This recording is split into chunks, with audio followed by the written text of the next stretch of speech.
We've got Dr. James Lindsay with us today, who recently transcended this worldly meat prison to become a being of pure concept. That's right, Dennis. And please, do not call me human James. I'm conceptual James now. I don't think I've ever called you human James. Becoming a being of pure concept was a difficult, painful, and downright dangerous process. But it was necessary to undertake if I had any hope of understanding the man who gave birth to our postmodern world. Gottfried Wilhelm Friedrich Hegel.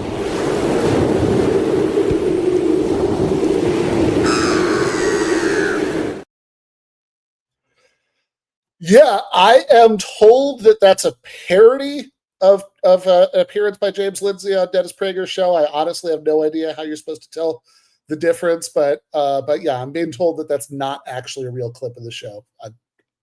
Although, yeah, who knows? We'll continue to investigate. I am joined, as always, by our super producer, Jake Appett, and our very talented graphic designer, J. Andrew World.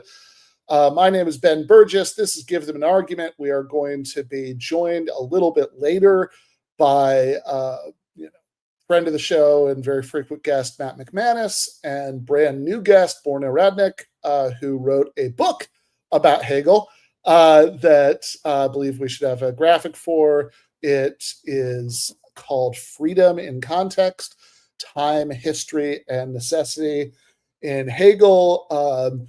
I'm excited to chat with Borna about this book, mix up the topics that we do here a little bit.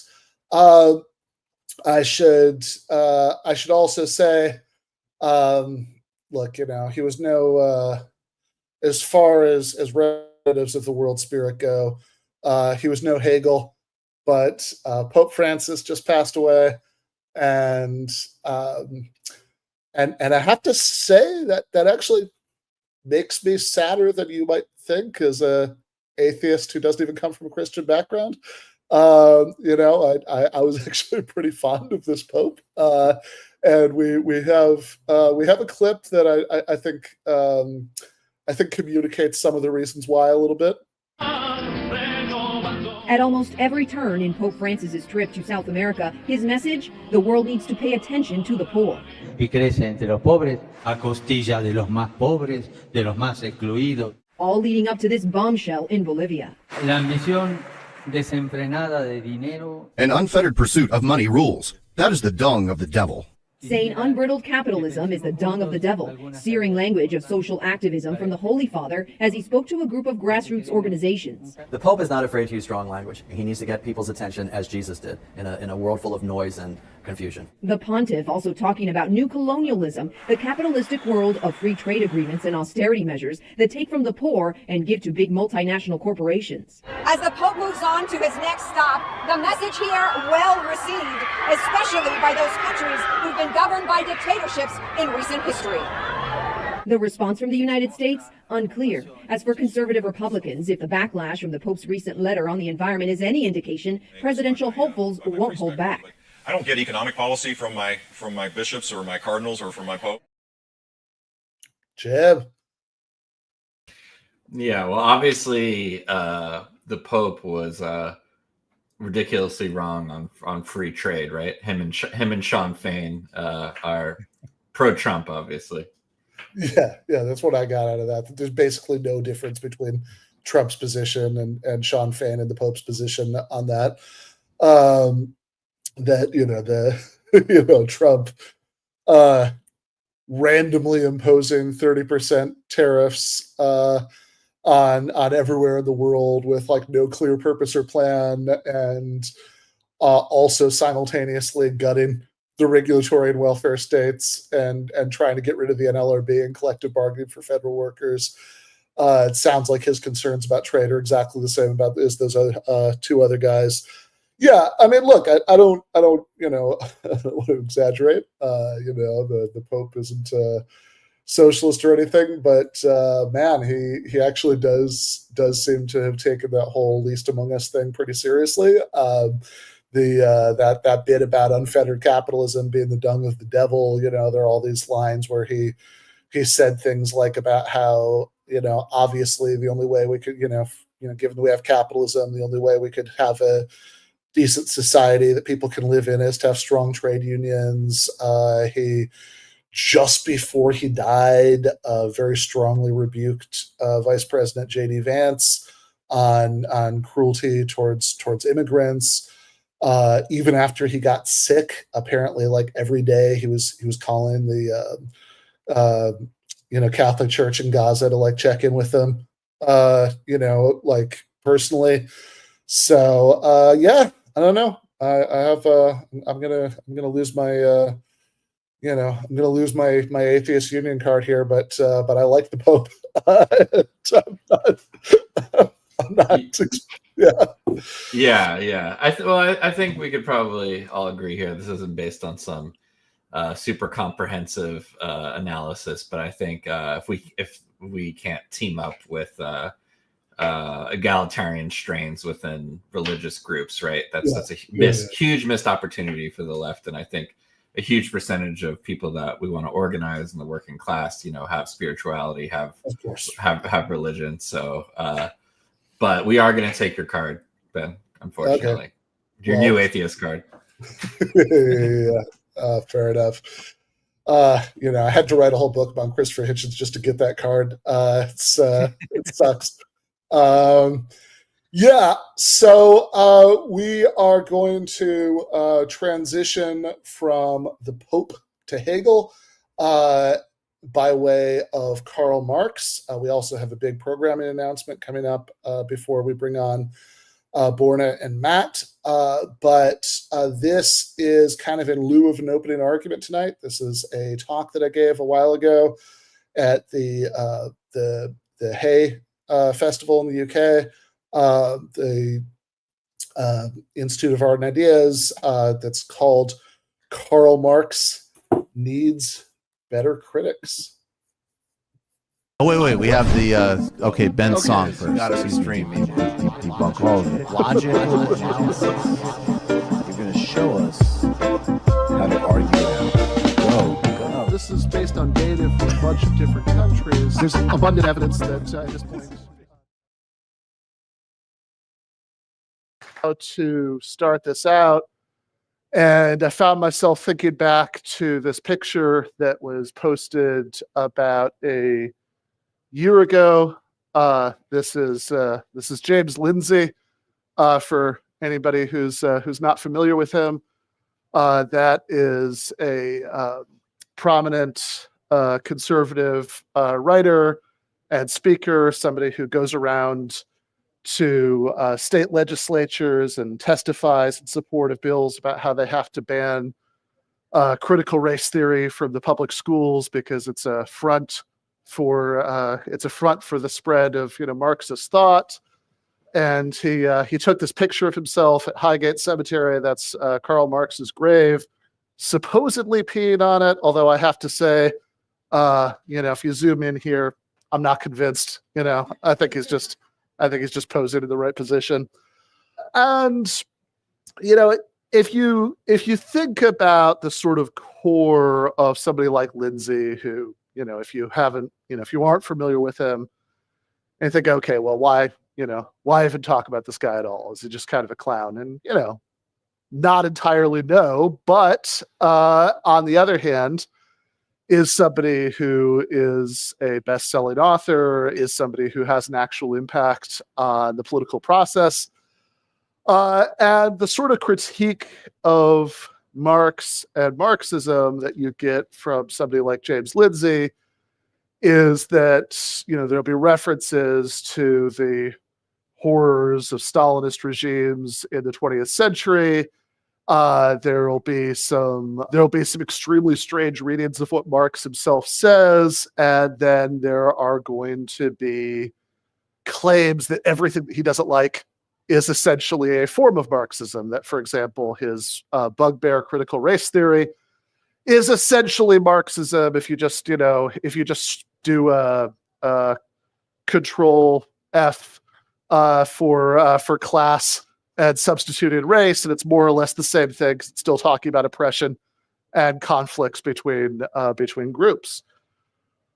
And then that got me thinking about, my own discussion that I had a couple of years ago with a prominent conservative, Charlie Kirk. This thumbnail is not, is like the slightly nicer one. There was the one that he put on his channel for his debate with me, said Charlie Kirk debates Marxist atheist professor, which is, I guess the sort of concatenation of bad things to be in the Charlie Kirk worldview. And I thought back to this moment in that debate where he asked me what I thought about Marx, and I said, well, I think Marx's theory of history is basically right. And his eyes lit up and he said, oh, well, that's like Hegel's, right? Because Hegel is, for some reason, somebody who these guys have internalized as sort of one of the great important diabolical bad guys. I'm not quite sure how this happened. You'd think it would be the other way around, that, from a right-wing anti-communist perspective, Marx would be the really bad one.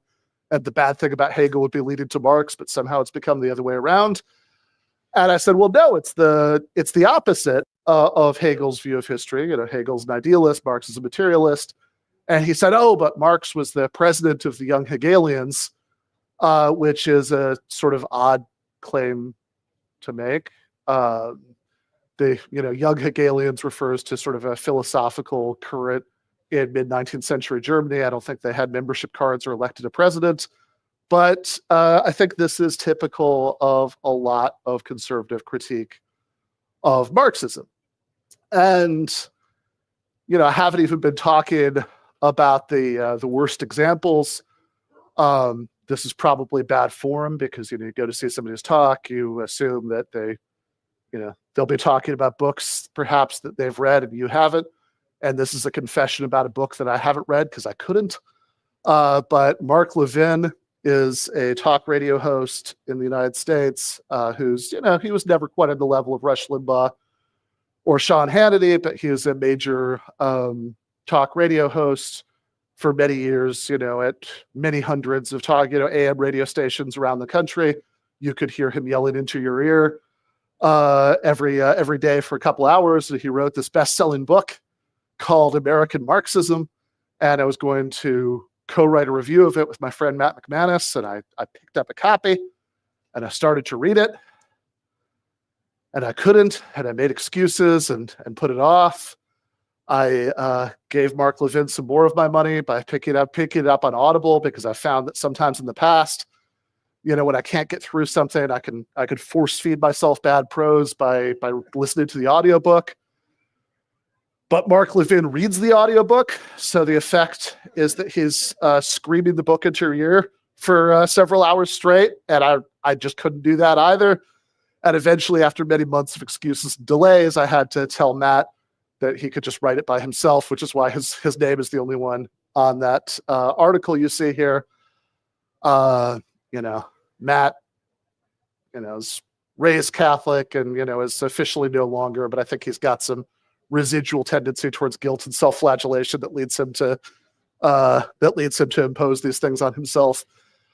But you think, okay, am I just kind of cherry picking the worst examples here? I think that would be a fair concern. I would point out every single person I've mentioned so far, James Lindsay, Charlie Kirk, Mark Levin, these were all people who have massive audiences, who, many times more people have taken in their thoughts than probably everybody you went to see this weekend put together, because we live in a fallen world.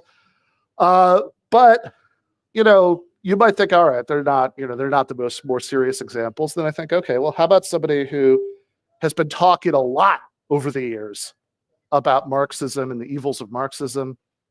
It's been a major theme of his since he's been a public figure, and who did, credit where credit's due, do something that many of these guys will not, and engage in a public discussion with one of the leading sort of contemporary Marxists, which brings me to this guy. So Dr. Jordan Peterson having a public discussion in 2019 with a person who many of you have seen over the weekend, Slavoj Žižek, and probably what's most notorious from that discussion is that Peterson has, frequently, again, since he's become a public figure, frequently been talking about Marxism or something he calls postmodern Marxism, or sometimes postmodern neo-Marxism. And there's a point in that discussion where Slavoj famously asks him, could you tell me who you have in mind? And he actually puts his face in his hands at one point, because he's trying so hard to think of some names. And he doesn't actually think of any names. To be fair, he did a couple of years later. This is something he tweeted about 2 or 3 years after that debate, where he actually produced on Twitter briefly his list. He says, postmodern neo-Marxists, Ibram X. Kendi, Ta-Nehisi Coates, Robin DiAngelo, Kimberly Crenshaw, Bell Hooks, Andrew Dworkin, Michel Foucault, Naomi Klein, Catherine McKenna, Judith Butler, Jacques Derrida, perhaps above all, Michel Foucault. As you can tell, he's above all because he's twice in the list. This list is not complete. Follow-up tweet, my favorite. He says Angela Davis, and my favorite part about that is that that's the only person on that 2-tweet list who'd actually call herself a Marxist. In fact, there are several names on there who aren't Marxist or postmodernists. They're not either one of those things. They're just people that Jordan Peterson doesn't like. Catherine McKinnon, for example, wrote extensively in criticism of both Marxism and postmodernism. So she doesn't even check either one of those boxes. But what I found maybe most interesting about that debate wasn't even really that moment. It was Peterson's discussion of the Communist Manifesto. So he said, anybody who watched that debate will remember this. He says at the beginning of his opening statement, well, he was going to read some of Slavoj's books leading up to it, but then, I don't know, he didn't have time or something. And so he said, I figured I'd go back to where all the trouble starts with Marx. So he reads the Communist Manifesto. He says, at the beginning, remember, this is somebody who's been publicly criticizing something that he gives the name of Marxism to for many years, in mega best-selling books that, are on can be found in every large chain bookstore in the English-speaking world and have for years. Right now, I guarantee you, if you go to the Amazons, they'll do a list of the 20 most sold and read books from the last week. If it's not on this week, if you do it for a couple weeks in a row, you'll still see Peterson's book, 12 Rules for Life, which is mostly, inoffensive self-help pablum, but also does include a couple of rants about postmodern neo-Marxism. And Peterson acknowledges in his opening statement that he said, in preparation for this debate, he read the Communist Manifesto for the first time since he was 18. Now, I suppose it's just barely possible that even though he didn't get around to rereading the Communist Manifesto in the prior 40 years, that he was, paging through the Grundrisse, Capital Volume 3. I have my doubts. And I particularly have my doubts when I look at something really specific that he says in the opening statement that he gives at that debate. So Peterson is honed in on the first sentence of the Communist Manifesto, which says all hitherto existing history is the history of class struggle, or at least that's the first sentence, the first chapter that prefaces the specters haunting Europe and all that. And he does forget about that sentence later in the statement, because he says, well, Marx doesn't seem to realize that hierarchy predates capitalism, but if all hitherto existing history is the history of class struggle, that would strongly suggest that hierarchy does predate capitalism. But at this point, he's remembered the sentence about how all hitherto existing history is the history of class struggle, and he says this. He says, Marx didn't seem to take into account that there are far more reasons that human beings struggle than their economic class struggle, even if you build a hierarchical idea into that, which is a more comprehensive way of thinking about it. Human beings struggle with themselves, with the malevolence that's inside themselves, with the evil that they're capable of doing, with their spiritual and psychological warfare that goes on within them. And we're also actually always at odds with nature, and this never seems to show up in Marx, and it doesn't show up in Marx. So, I want you to remember that line. Right? We're always at odds. We're also actually always at odds with nature, and this never seems to show up in Marx. Right? Marx isn't interested in how humans are at odds with nature. Hold that thought. And while you hold it, I want to think about why we're talking about this for just a minute. Because, the title of the talk is Why Marx Deserves Better Critics.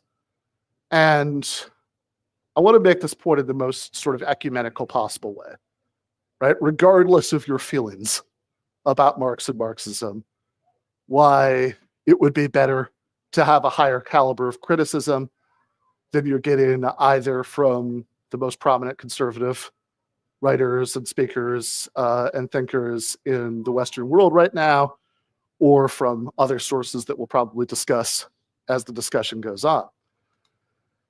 And it seems to me that the anti-Marxist case for better critics of Marxism is pretty straightforward. Maybe you think this just there's just not enough of a live debate there. There's nothing that's there's nothing that hasn't been settled, and it's just not worth your time. Probably you don't, because you wouldn't be coming to this talk if you did think that. But if you do think that there's something there that's worth talking about, that's worth engaging with, that's worth criticizing, and certainly all of the negative examples have been held up so far, your James Lindsay's, your Jordan Petersons, your Mark Levin's, your Charlie Kirk's, clearly do think there's something there that's worth talking about because they talk about it all the time.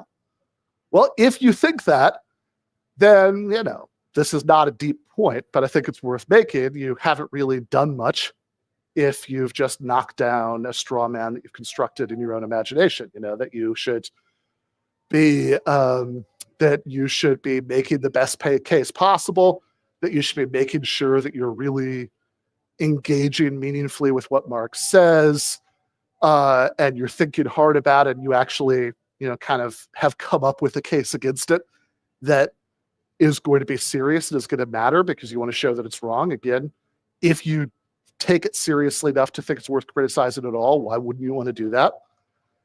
And then, of course, I think a little bit more subtly, the pro-Marxist case for better critics of Marxism is that if you are sympathetic to Marxism, either in whole or in part, right, either you think that the sort of fundamental claims of Marxist theory is true, or even if you just think that there's that there are valuable insights that could be gleaned from parts of it, even if you would reject significant other parts. Either way, you are going to have a much more serious and a much more worthwhile account of Marxism if you have to defend it against the best criticisms that are out there. If you have to, if you're looking at people who are actually subjected it to intellectually serious criticism, then you're going to end up with a much more defensible and interested Marxism.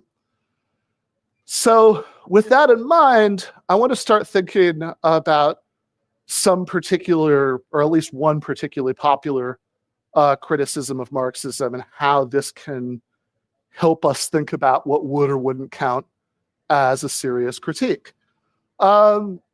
So something that you see all the time from all of these guys is, well, look, socialism doesn't work. Just look at the 20th century. People will start talking about the Soviet Union, of course. That's the Exhibit A.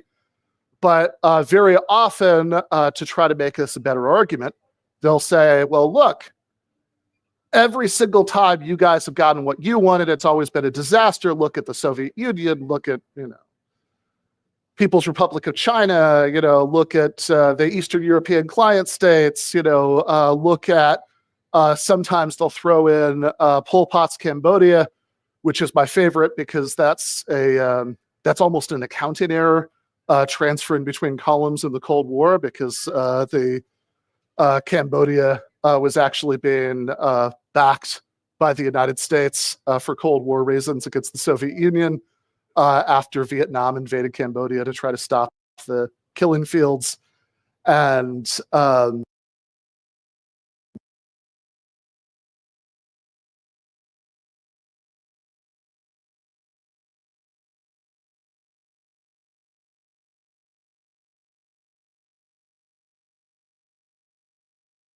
this is not a conspiracy theory. You could look at the UN votes, but putting that gripe aside, right?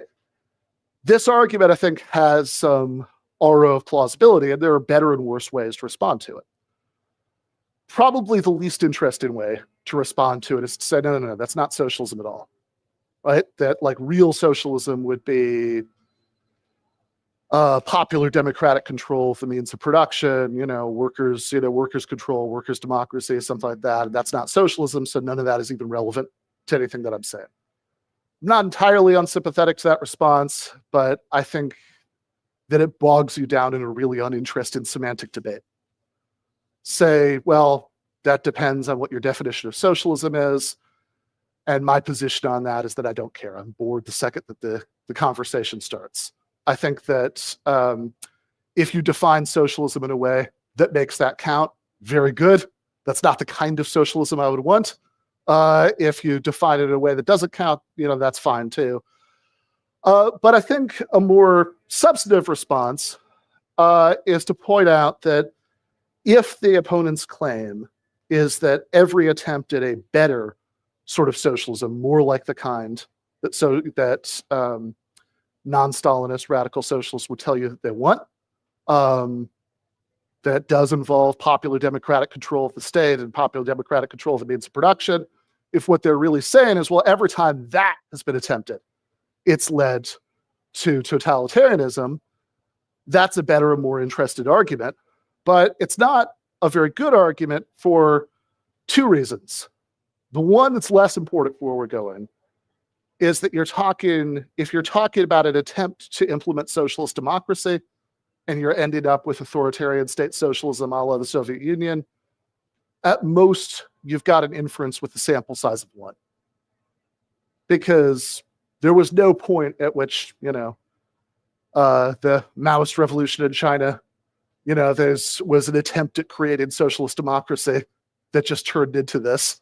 There's no point at which, Enver Hoxha's takeover of Albania, was an attempt at implementing socialist democracy that just turned into this. Those were self-conscious attempts to replicate an already existing model of command economy plus one-party state as already existed in the Soviet Union. That's what the leaders of these parties thought of as socialism. That's what they thought of as their goal.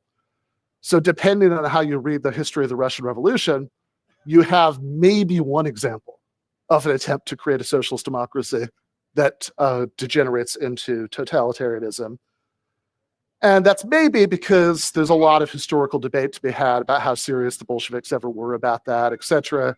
You've got a sort of Trotskyist version of that history according to which that was their goal. You've got a sort of anarchisty version of history according to which that really wasn't, and that they're very authoritarian from the beginning. I'm not particularly interested in adjudicating that. I just think it's worth noting if we're going to be talking about this argument. But the deeper and more interesting response to that argument is that socialism and Marxism are not coextensive categories. Right? That all Marxists are socialists, but not all socialists are Marxism. Karl Marx did not invent the idea of socialism. He's not the first socialist. And so if you want to criticize Marxism in particular, you'd better be criticizing things that Marx himself actually thought. Now, one way of using the word Marxism would just be to mean everything that everybody calls themselves a Marxist thinks. The problem with that is that it's a really uninteresting category. Because think about all the people in the last, say, 100 years who've called themselves Marxists. Plenty of social democrats in the early 20th century, especially, who served in coalition governments with regular liberal capitalists, thought of themselves as Marxists. Stalin thought of himself as a Marxist. Terry Eagleton, right? So himself as a Marxist. Pol Pot thought of himself as a Marxist. Frederick Jameson thought of himself as a Marxist. The Baader-Meinhof gang thought of themselves as Marxists. You try to do the overlap region of the Venn diagram between all those circles, and you're not going to find much that's interested that's there. So I think a much more interesting way to use the word Marxism is to refer to what Marx particularly actually thought, particularly as regards the things that made Marx historically distinctive, the thing that made Marx different from earlier versions or later versions of socialist thought. And this takes us to probably the most significant problem with the "what about Russia" objection to Marxism, which is that if you want to criticize Marx, you should at least make sure that you're actually disagreeing with him. What does Marx think about the possibility of successful socialist experiments in any given society at any given point?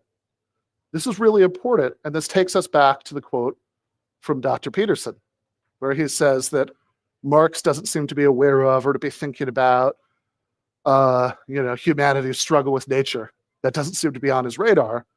Well, it is on his radar. In fact, it's the centerpiece of Marx's theory of history.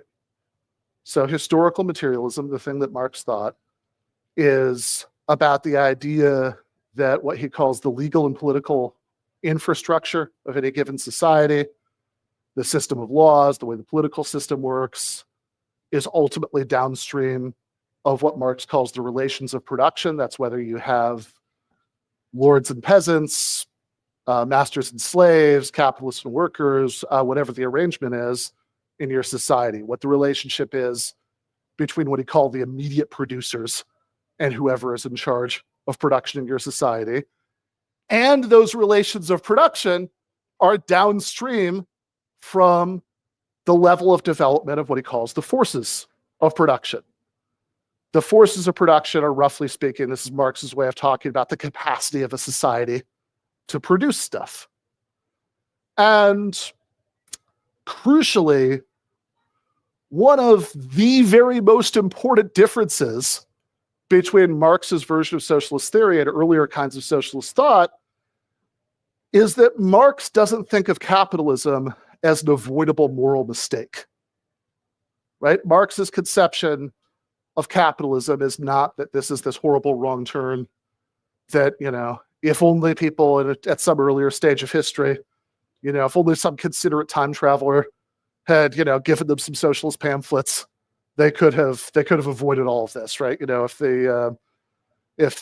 Adam and Eve had been given copies of the Communist Manifesto instead of apples, then all of this horrible stuff with class society could have been avoided. That's not at all what he thinks. Marx thinks that capitalism is a historically necessary stage of development, and that it is, in fact, by passing through capitalism that you create the conditions for the possibility of a successful socialism.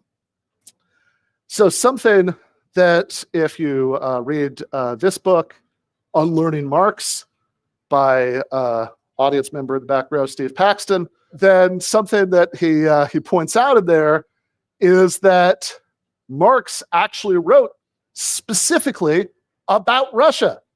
That not only is Marx's general theory one according to which you have the possibility of a successful socialist society, in other words, of a more democratic and egalitarian economic order, sort of taking root, of being able to create a more equally shared material abundance, is something that you only get if you're starting from a certain standpoint of material development. Not only is that something that, just as a general claim, pretty clearly entails that a semi-feudal empire in which capitalism barely existed in a few footholds in major cities, Petrograd and Moscow, would not have the material basis for having a successful form of socialism. Not only is that entailed by the general theory, but Marx specifically writes about Russia and says, yeah, there's no way that you could go straight to socialism in Russia unless it was hooked up with a revolution happening everywhere else, in Europe. And so maybe if you had this pre-existing industrial base that could help support it, then maybe, but otherwise, definitely not.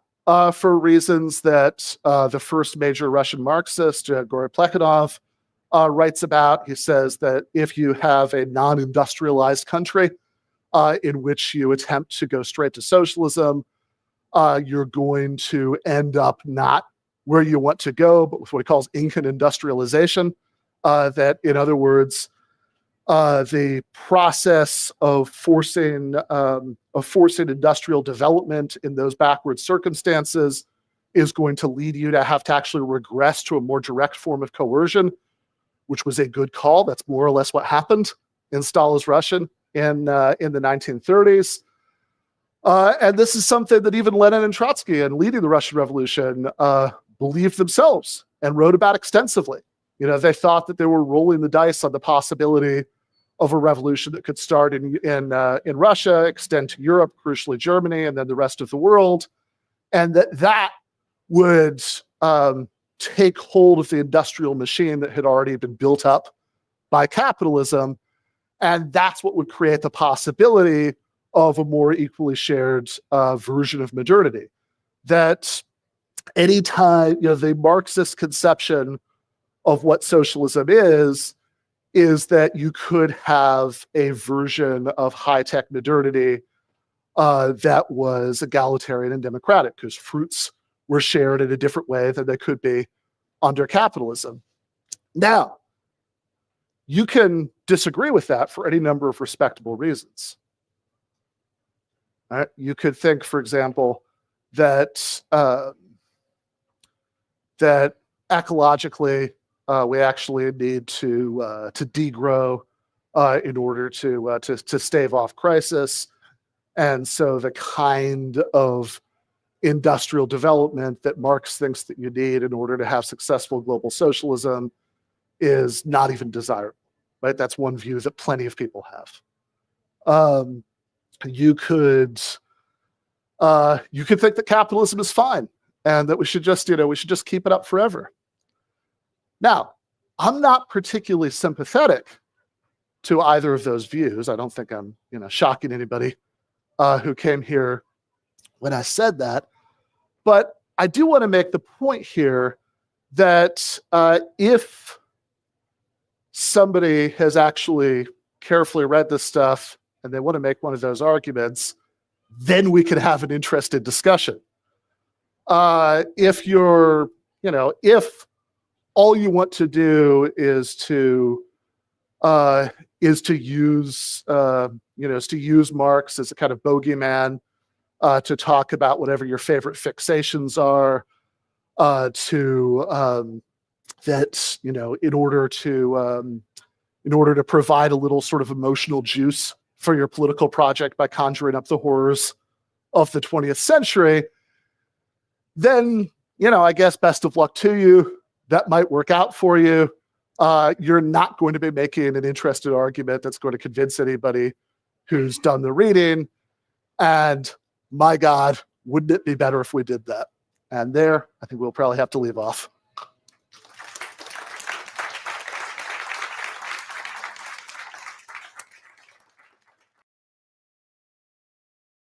All right. Yep.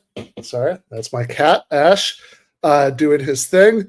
Let's bring the guys back on for a second. I did want to say two things before we bring on Borna and Matt for the main segment tonight. One of them is that I lied in the episode description. I said there'd be no postgame tonight. I actually found out while we were playing that my plans for tonight have changed. So I at least will be doing one. I've got everybody else is at liberty, if they don't, if they have other plans for tonight. But we've got Jason Myles from This Is Revolution coming on to do that. We can narrate some of what went on, what we did in San Francisco last week, and should be a good time. So if you are a GTAA patron, you should already have the link to that in your inbox. I actually just sent it off as we were finishing up playing that video. The other thing is that, we have, speaking of guests, we have a not small programming announcement to make. There's been a wide range of people who have been on the show over the years. There's, people, some of my closest friends have been on, some ideological enemies have been on to debate. We've had various kinds of academics, podcasters, media people, writers, authors, etc.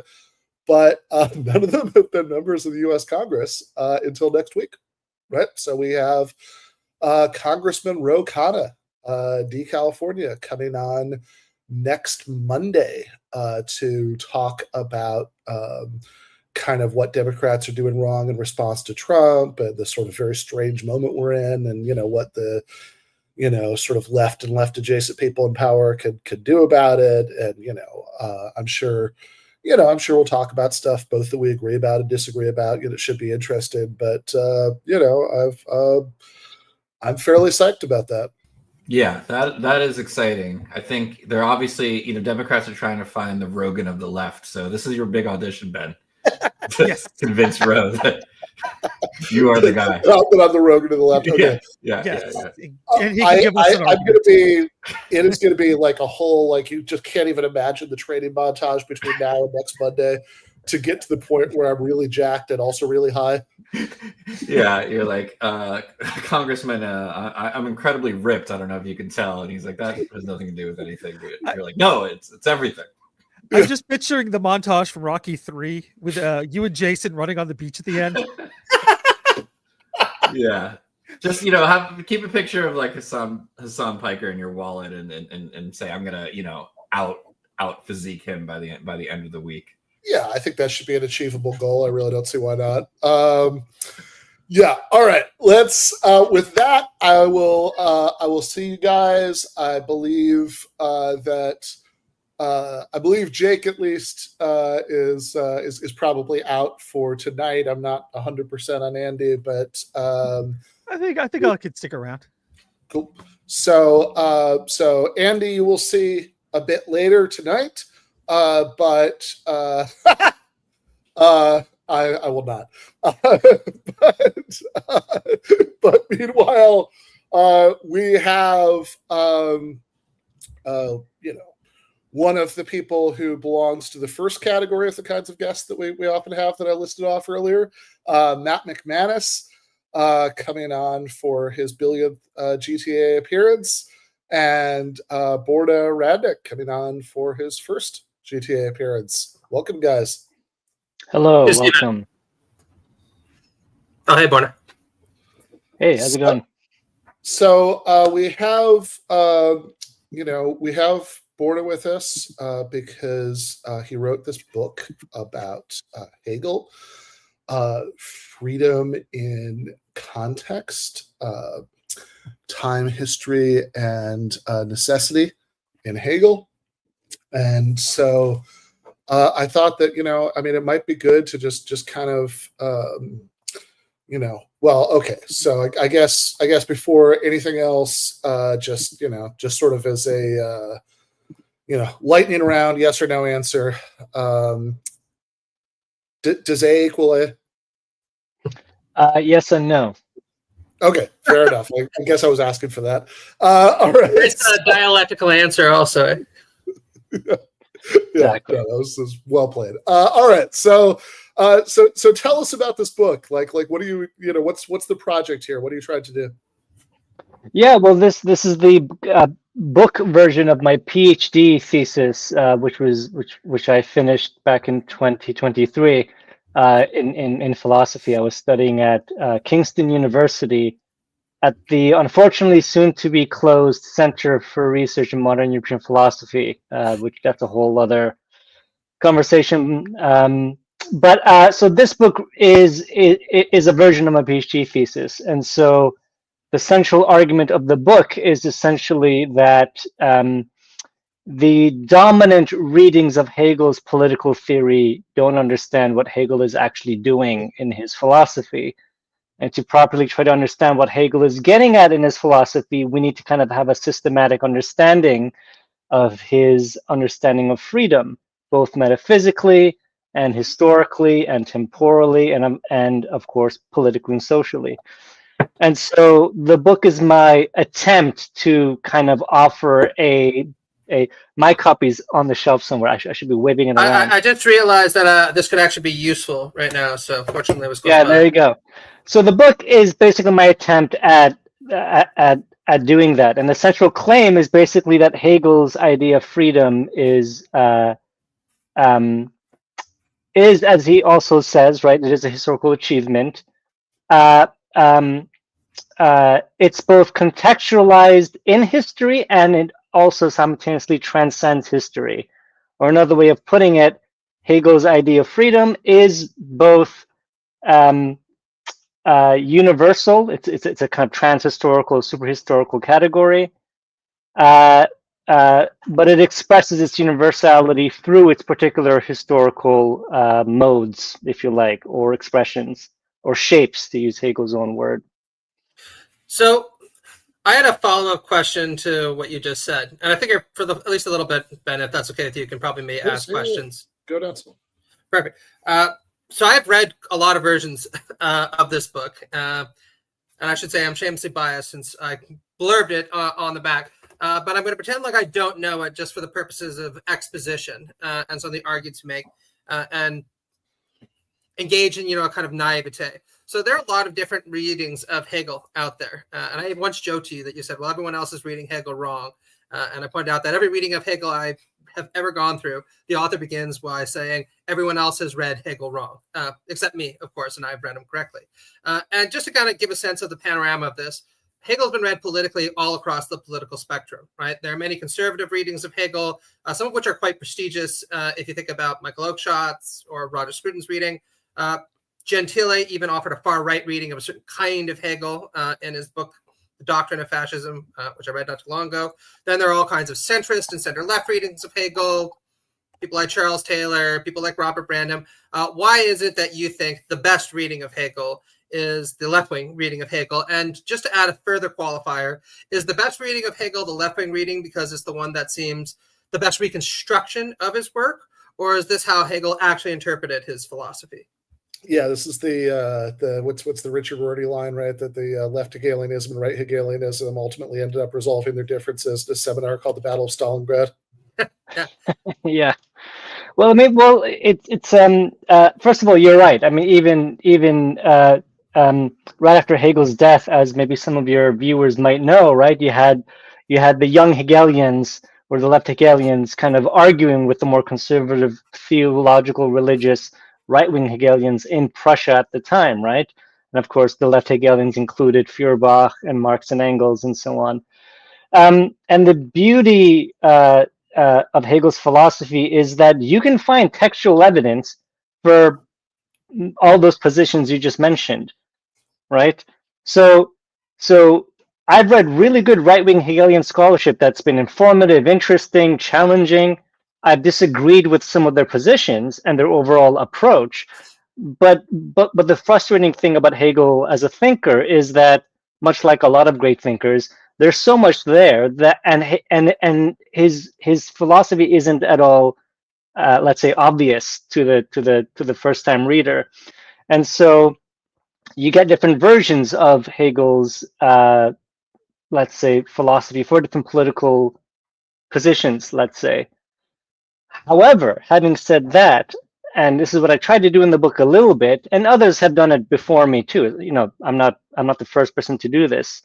If you take the kind of canonical right-wing Hegelian reading, which is to say, look, Hegel's philosophy, it's Christianity dressed up in philosophy clothing, right?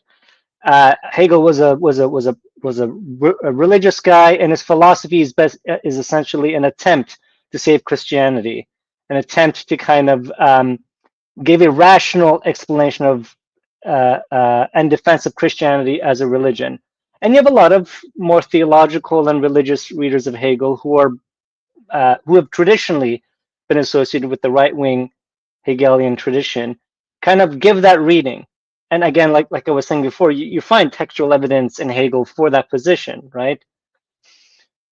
However, I think the left-wing position, at least to me, is more persuasive because, and others have done this, and I do a bit of it in the book too, which is if you look at what Hegel actually says about the role of God in history and what he says about Christianity and what his point is with all of this, and if you take those statements and contextualize them into his overarching philosophical system, then you get a bit of a different picture, right? Then I think it becomes a bit harder to support a strictly right-wing reading of Hegel.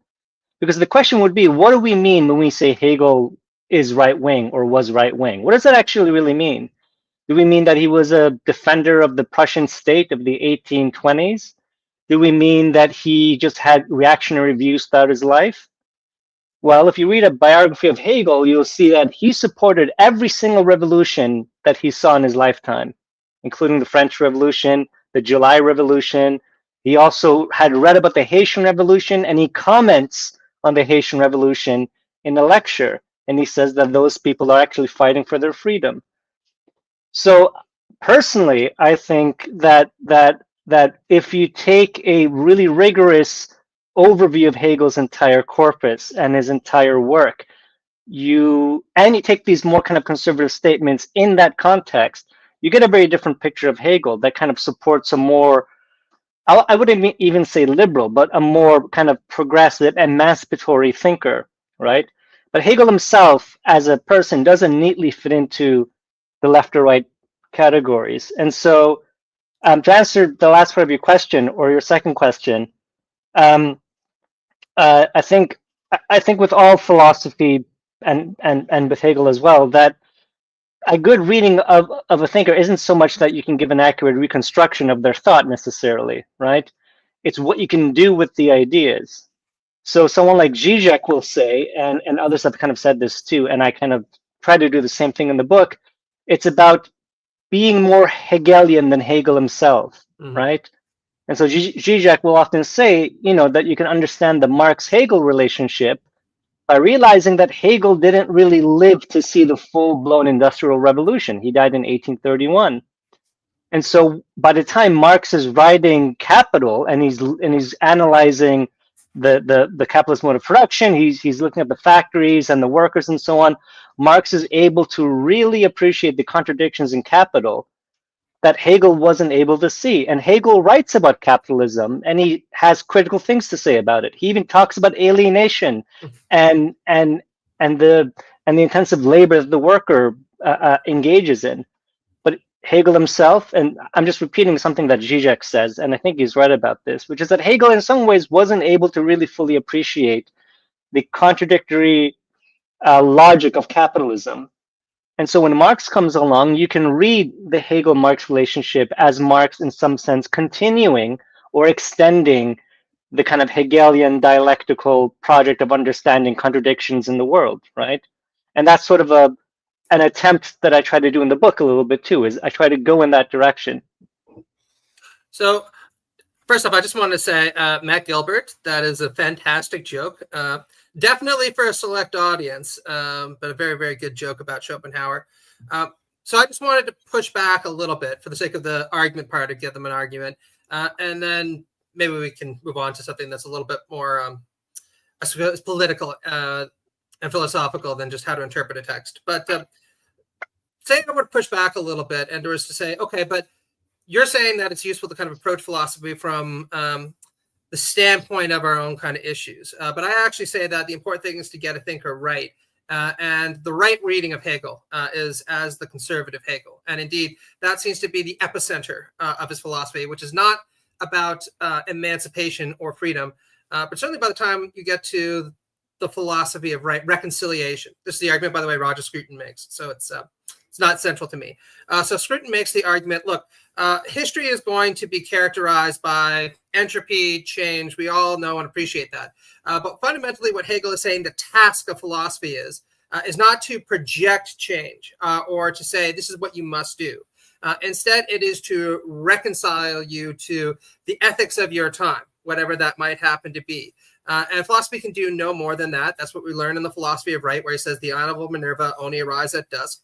And so any progressive reading of Hegel is by necessity a violent reading of Hegel. It's going beyond what Hegelian philosophy appreciates as its own limitations, which is an odd thing to say about Hegel, but let's just roll with that, right? What do you think about that? Yeah, well, I would say he's right in one respect, right? Which is, which is that progressive readers of Hegel's political philosophy are getting something wrong, right? Which is that Hegel says in the preface to the philosophy of right, famously that philosophy doesn't give any instruction to how the world ought to be, right? So Hegel rejects normative claims about political and social, the way in which we kind of organize our social world, how our institutions should behave, and so on. However, so in that respect, Scruton is right, which is that, hey, Hegel himself precludes any normativity from his political theory, right? So he writes this book called Philosophy of Right, and one of the things he says in the preface is philosophy doesn't instruct the world. It simply kind of describes the existing world as it is. But so one thing to say is the progressive readers of Hegel, so people like Friedrich Neuhauser and even Charles Taylor to some extent, and there's a lot of them writing in English, right? They read Hegel generally as, politically speaking, as some sort of communitarian, kind of a quasi-liberal, but they read his political theory in a normative sense. And they ignore, or they try to excuse what Hegel kind of says in the preface. They don't really pay much attention to that, right? But we have to remember what else Hegel says in that preface, right? So he says, yes, philosophy doesn't instruct, but why? Well, he says, well, philosophy is like the owl of Minerva, and it always comes too late. Philosophy arrives late when the world has gone, when the world is kind of decaying or something to that extent, right? And as Robert Pippin has pointed out, and Zizek makes this argument, and so do some others, and so do I, which is that if we really kind of take that metaphor of the owl of Minerva, only flies at dusk, right? And so if the owl of Minerva is identical to philosophy, right? Hegel is saying something about philosophy's task, right? He's saying, well, philosophy's job is to basically describe a certain historical moment as that moment is kind of on the downhill, as it were. So what this means, though, is that, and this is my position, and a few others also kind of endorse this position, which I think is more accurate, which is that what Hegel is trying to do is he's trying to derive a normative political theory from a historical diagnosis of the present, right? Because in his view, philosophy is only ever philosophy's job, right, for Hegel is to grasp its present in thought, right? He says that philosophy is always historically kind of mediated, right? So philosophers have to kind of try to comprehend their time conceptually and to give that expression. So philosophy is beholden to a kind of historical task, right? And so what this means politically is that for Hegel, you get a political theory not by prescribing a list of normative claims that you as the philosopher dictate or propose or argue for. Rather, and this is the way I read Hegel's political theory, you diagnose the historical present moment, right? So you give a description of the contemporary political social world through which you then arrive at certain political prescriptions. What that means is you get both, right? But my annoyance with the dominant scholarship in at least the English-speaking world on Hegel And there's, I mean, just Google Hegel and philosophy of right. You get hundreds of these books. I mean, it's a cottage industry, right?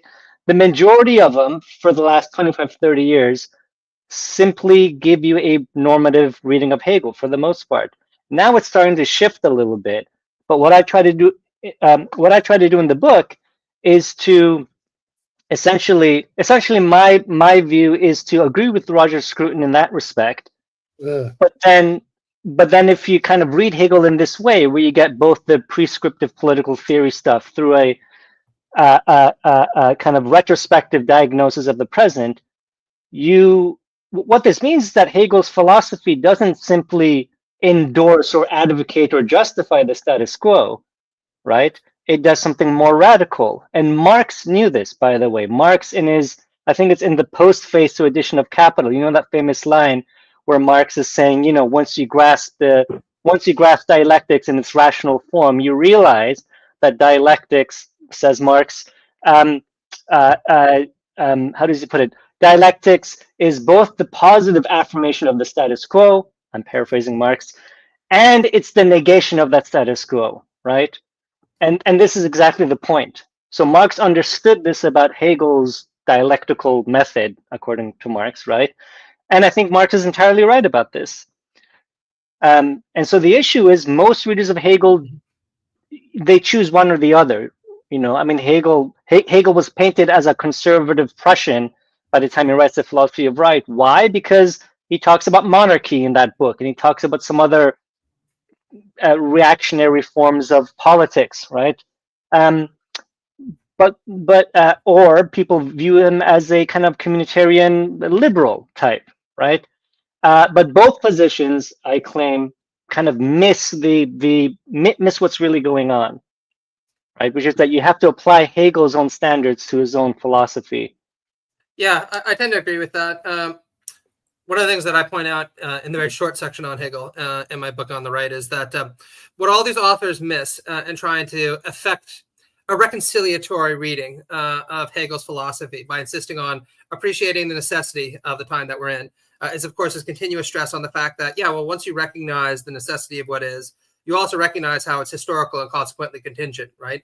And that whole aspect of the dialectic is missed. So we'll move on from talking about that. So let's actually let's linger on this for just a second, because there are a couple threads going on there, and you mentioned that post-phase to Capital. So Marx sort of says, like, he kind of acknowledges that there's this, what he calls this mystifying side to Hegel, that it's like, look, I criticized this 30 years ago, but then like he gets like super defensive about, it's like, yeah, there's like this mystifying side, but also you people need to get his name out of your mouth, right? Like that's kind of the does he call himself like a pupil of that mighty thinker?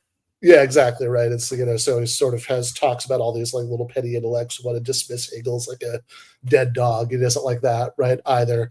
So I can criticize Hegel. I don't want you people to do it, but in there, thinking about that, right? So it's like, okay, so this is like mystifying stuff that we want to get past. I want to try to understand, because like in your answer just now, I mean, there are a couple different like issues that are in play, and I want to make sure I've got the relationship between them right as you see it, right? So one of them is whether Hegel is doing something, I guess, normative or just descriptive, right? Whether he's sort of expressing preferences about how things should be, or just sort of explaining the necessity of the way that things are.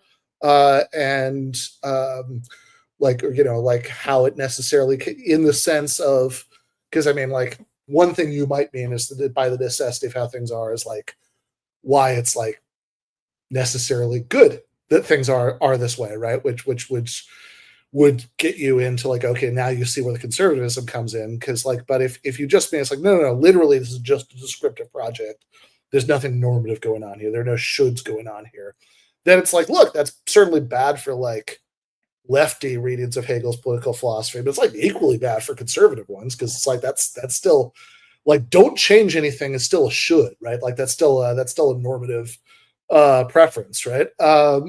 So I know you already like, I don't want to spend like, the next hour on this, right? But I do maybe just want to spend a couple minutes just to make sure that like the distinctions that you're making are clear, at least in my mind, right? Like as far as like how this, like, is he doing something normative or not distinction is supposed to relate to the, is this essentially conservative, or like, is Hegel in favor of further historical progress distinction?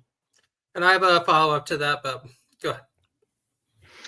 Yeah, well, I mean, the point is that Hegel is sort of again, it's the frustratingly dialectical, let's say, answer, which is that, at least in my view, so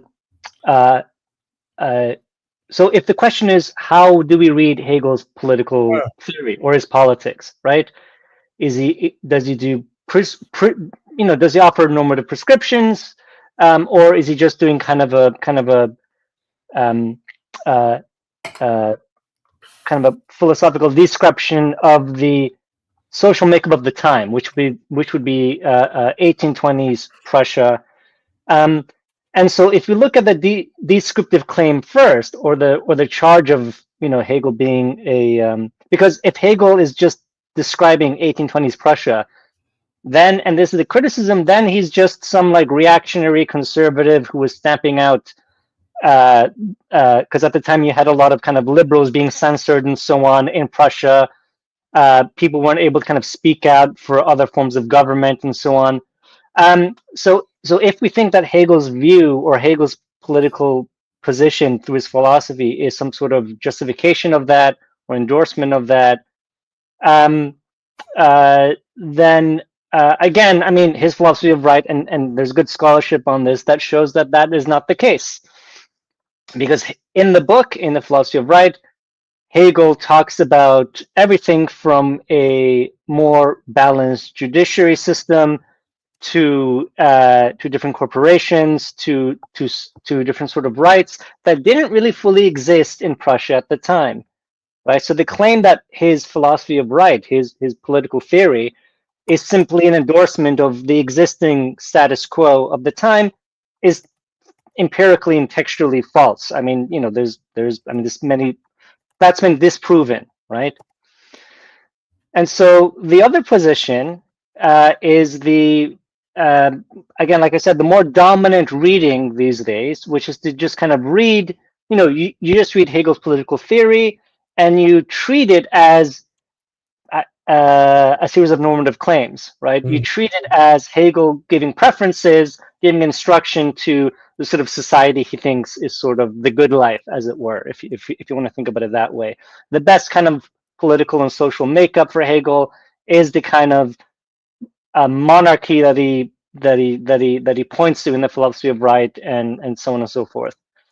Now, my point is, the issue with both of these positions is that neither of these positions or approaches realizes that for Hegel, both normativity and description are connected, right?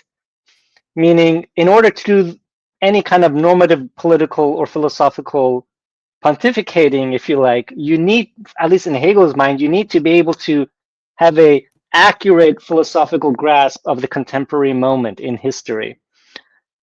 And so, and in a sense, this is sort of what Hegel himself does in the philosophy of right. Because we have to remember the philosophy of right doesn't end with monarchy as the last chapter. It ends with a section where Hegel is talking about world history. He's talking about the movement of world history, right? And so what he's actually describing in his philosophy of right is a form of monarchy, but a form of monarchy that is itself historically contingent, and Hegel was aware that it was going to be transformed eventually. There was going to be more liberal forms of revolutions in Europe that would transform even Prussian society, and that's in fact what eventually did happen, right? So in a way, Hegel's a kind of monarchy in the philosophy of right is in some sense a description, right? It does reflect 1820s or so Prussian society, with some bits of reformism baked into it. So there's some normativity in there somewhere. But if you contextualize that philosophical work and Hegel's entire philosophical system, you see that his entire point is that this form of social makeup itself will dissolve, and it'll lead to reform and change through its own internal contradictions.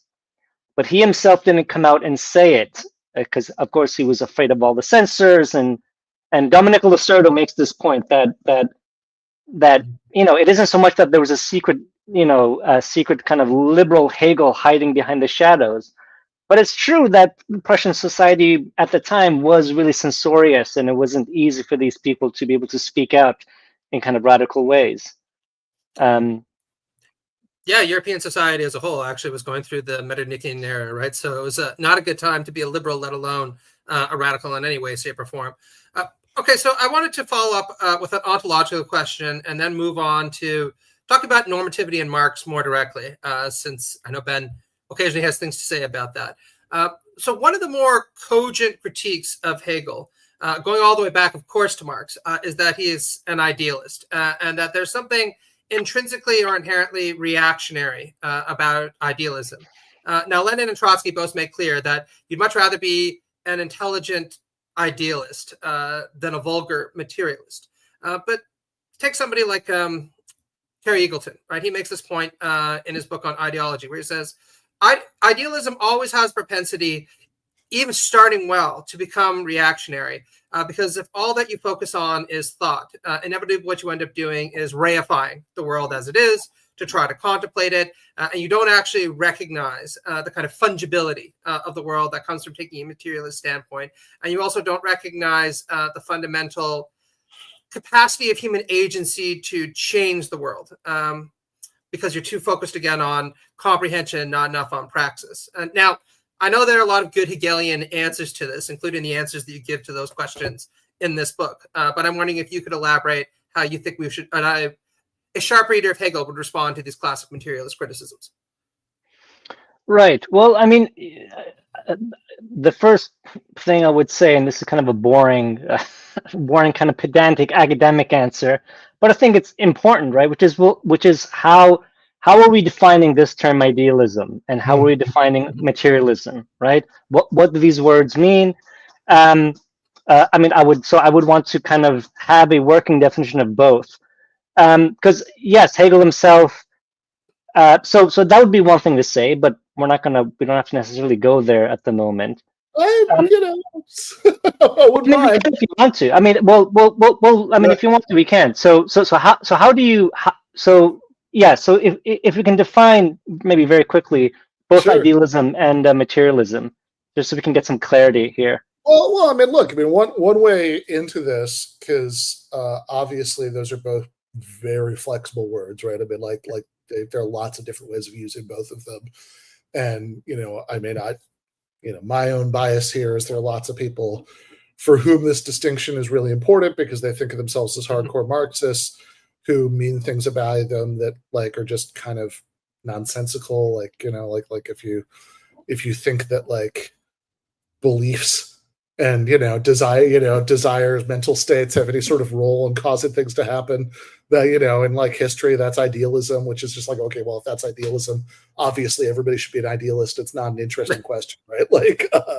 If materialism requires denying that, then why on earth would anybody be a materialist? But I think Marx's way of or at least the closest he comes, right, to providing definitions of these terms, is probably in the 1859 preface, where he gives his sort of most canonical description of what of the theory that he doesn't use the phrase, but it's come to be known as historical materialism, which is materialist, I think, in the sense that it puts in the driver's seat, at least in explaining the sort of rise and fall of different forms of society over the course of history, these two material factors, that all that legal and political stuff is supposed to be downstream of what the relations of production are, right? How production is organized, that's a material thing.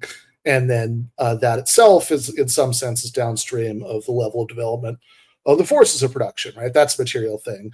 And so that maybe gives you some sense of what Marx means by materialism, and to the extent that he's contrasting that with something that, again, not a word he uses there, but like, is generally read as like contrasting that to idealism, and that like even what he's kind of doing in that 1859 preface is sort of explaining his own turn away from his idealism as a young Hegelian, that it seems to be some suggestion that idealism is the idea that what sort of really explains the rise and fall of these forms of society over the course of history is something going on in the level of ideas that, he says, that's that sort of famous line about the, social being determining consciousness or vice versa, which again, I think there's a sort of maximalist way of reading that as like, oh, Marx is denying that consciousness ever determines anything, which would be, again, just like, if that's what he's saying, we maybe shouldn't take this guy very seriously, because I think that's a silly thing to say, right? But like, I think, I think maybe plausibly, like a more minimal way of understanding that would just be like, okay, look, the sort of stuff going on in the level of ideas, like ideological rationalization of a given society, doesn't really tell you very much about how that society arose in the first place, right? That's sort of the stuff that comes along later to rationalize it. John Locke didn't invent capitalism, right? He just sort of provided a justification for the emerging system. So, I mean, if that's, if something like that is, I mean, at least on the fly, that'd be my best reconstruction of what Marx seems to mean when he's gesturing at some kind of distinction, like the one that we tend to have in mind when we talk about, idealism and materialism. I'd be curious how, on your reading, like the actual Hegel is fitting into all that. But Matt, you were going to say? Oh yeah, just to kind of add a somewhat different flourish to this. The way that a lot of Marxists have read this is that there are a bunch of different reasons why idealism ends up becoming reactionary. I think you captured a lot of them very, very well, Ben. But another reason that's a little bit more banal is plenty of Marxists will say, look, the reality is idealism tends to be reactionary because a lot of people who are tempted by idealism tend to not actually live very much in the real world. They're the kind of people who sit at a desk all day long, reading about ancient Greek civilization, reading about ancient Roman civilization, and then their manservant brings in their coffee and then their biscuit, then they eat it, and then they go and they study Beethoven late at night. And so they come inevitably to the conclusion, oh, what makes the world? Well, to quote great Hegelian Jordan Peterson, beliefs make the world in a more than metaphysical sense, because I spend my entire time and my entire life dwelling in the world of my beliefs and thinking about what other people have believed, etc. And there's a kind of crude, but I think nonetheless insightful Marxism that says, no, actually, if you get out there and you realize that most of us wouldn't last 5 days if the relations of production broke down so that we would no longer be guaranteed, that biscuit and that coffee in the afternoon, and we'd actually have to go get it for ourselves. Then all of a sudden the materiality of existence and the necessity of the material base for allowing us to focus on beliefs, all that become a lot more transparent. Yeah, well, I mean, I should also say that the book, I consider the book to be, or I hope that my attempt is to kind of give a Hegelian Marxist reading of Hegel, right? Mm-hmm. I actually came to Hegel through Marx myself, so I'm first and foremost more of a Marxist type than a kind of a strictly Hegelian type, if you want to think about it that way. So I'm not going to sit here and dispute kind of the importance and the explanatory power of materialism. I mean, I think it's in some sense quite. I mean, we had before Marx and we had after Marx in terms of how to properly understand the nature of political economy, right? And so Marxism and Marx's criticism of capitalism and history is pretty much unmatched for the most part, I think.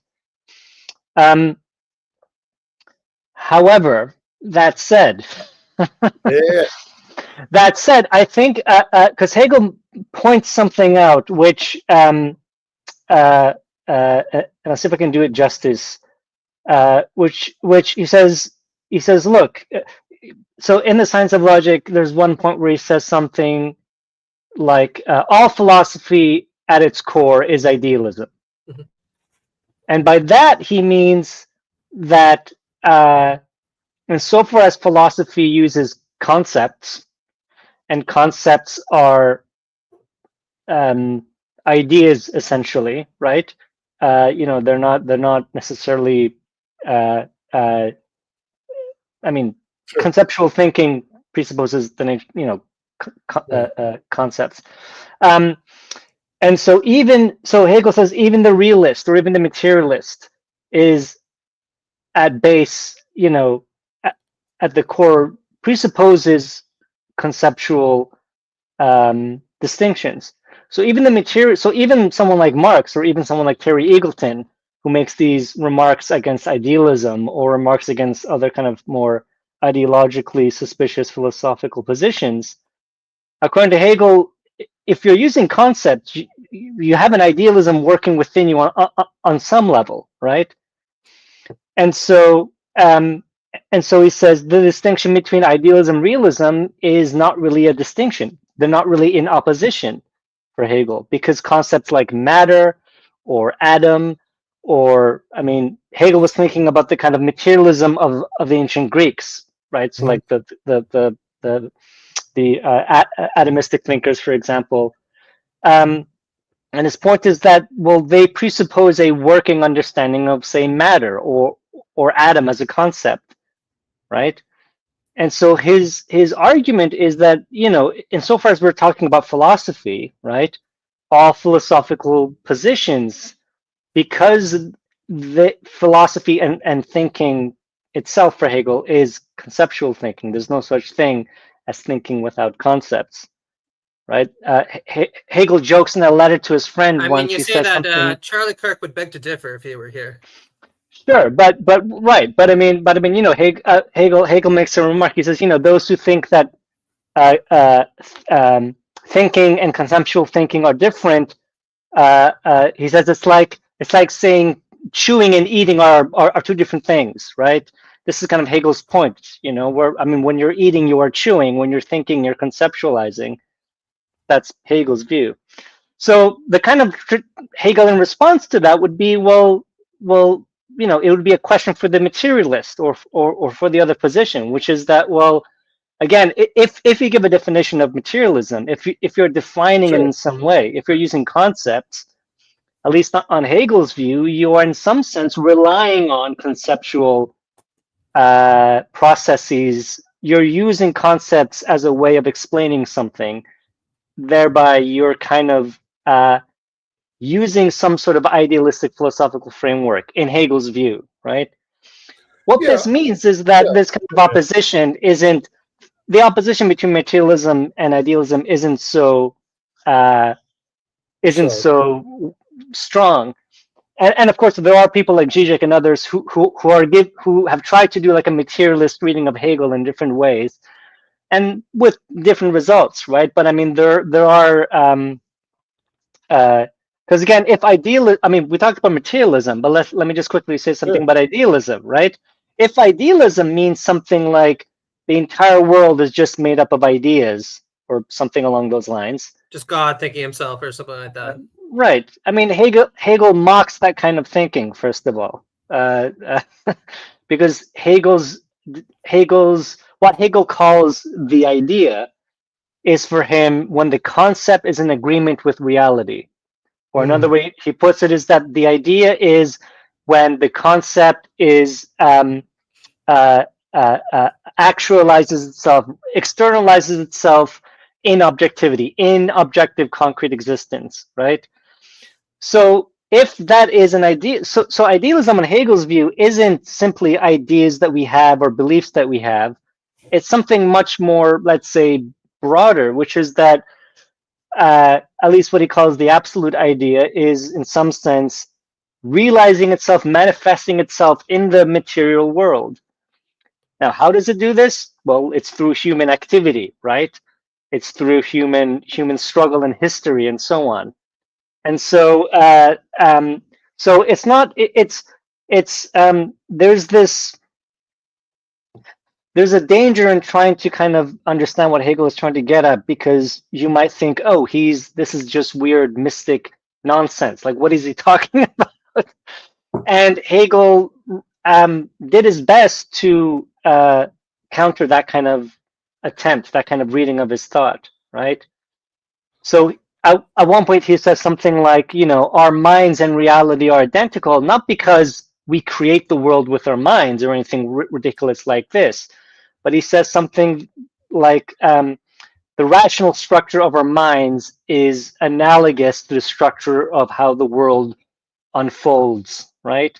So the same rationality whereby we can understand ourselves is the exact same rationality that is true, ontologically speaking, for Hegel, of the universe, of the world. So if you want to call that an idealism, it incorporates materialism within it, right? It doesn't reduce materialism to simply ideas, right?